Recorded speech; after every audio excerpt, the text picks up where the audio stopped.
The golden-headed cisticola, a kind of Australian warbler, collects fibres and spiders' webs not just for lining, but for stitching.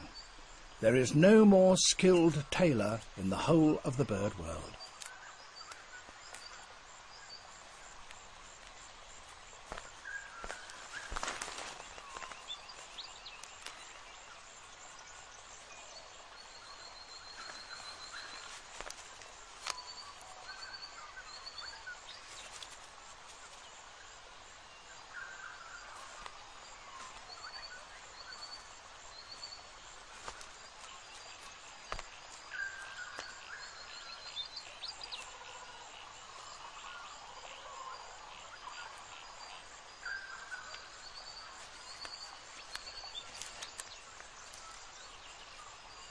There's little problem about concealing this nest, for the leaves she stitches together remain alive and green.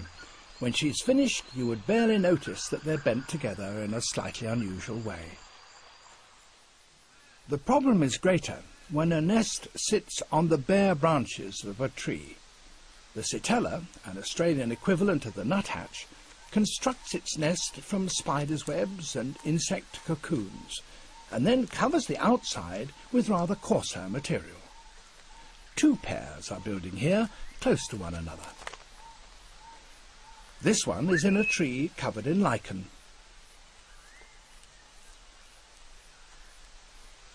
And this in one that has flaky bark. The Citellas are not rigidly minded birds with inflexible habits. They use lichen to cover the nest in the lichen tree, and bark on the one in the flaky bark tree.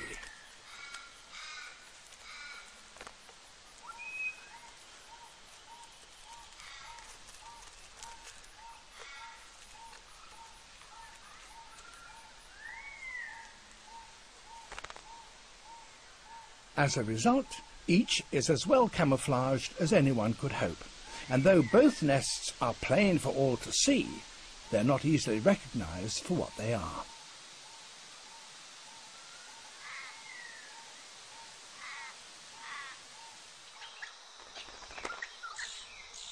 The apostle bird uses mud mixed with grass.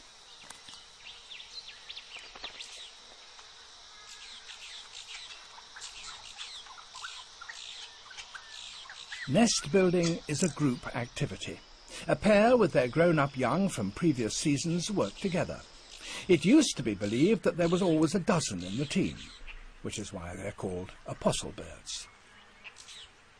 Everyone seems anxious to contribute, and the team works so industriously and so harmoniously that their elegant cup is usually completed in a mere 3 days.